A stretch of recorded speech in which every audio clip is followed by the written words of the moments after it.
আজ আপনাদের দেখাবো আমার হাজারি গোলাপ গাছের একটি বাস্তব অভিজ্ঞতা। কয়েক সপ্তাহ আগে গাছটির অবস্থা ছিল খুবই খারাপ।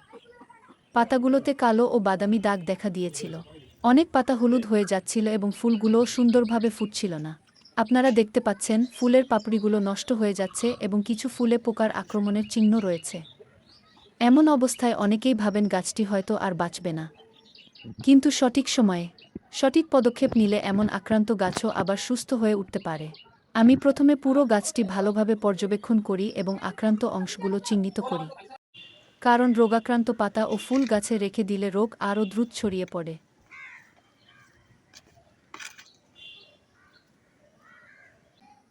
তাই আমি একে একে সব আক্রান্ত ফুল ও পাতাগুলো কেটে ফেলতে শুরু করি। যেসব পাতায় কালো দাগ ছিল এবং যেসব ফুল নষ্ট হয়ে গিয়েছিল সেগুলো গাছ থেকে সরিয়ে দিই। এই কাজটি করার সময় পরিষ্কার ও ধারালো কাঁচি ব্যবহার করা খুবই গুরুত্বপূর্ণ।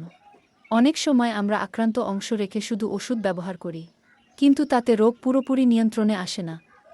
তাই আক্রান্ত পাতা ও ফুল অপসারণ হল রোগ দমনের প্রথম ধাপ।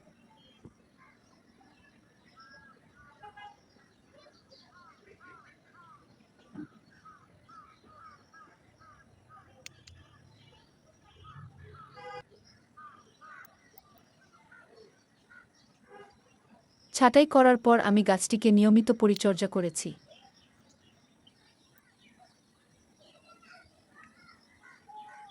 পর্যাপ্ত রোদে রেখেছি এবং প্রয়োজনীয় রোগ ও পোকা দমন ব্যবস্থা নিয়েছি।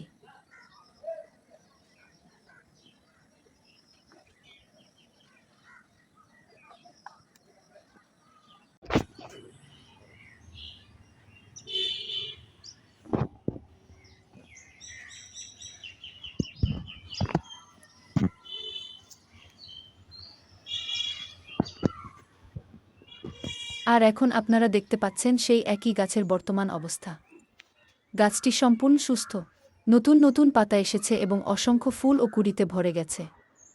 কয়েক সপ্তাহ আগের আক্রান্ত অবস্থার সঙ্গে এখনকার অবস্থার পার্থক্য সত্যিই অবিশ্বাস্য। এই অভিজ্ঞতা থেকে একটি বিষয় পরিষ্কার: গাছ আক্রান্ত হলেই হতাশ হওয়ার কিছু নেই। সঠিক পরিচর্যা, নিয়মিত পর্যবেক্ষণ এবং সময়মতো ব্যবস্থা নিলে গোলাপ গাছ খুব দ্রুতই রিকভার করতে পারে।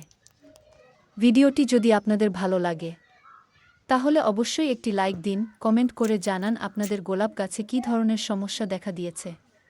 আর এমন আরও বাগান বিষয়ক ভিডিও পেতে চ্যানেলটি সাবস্ক্রাইব করতে ভুলবেন না।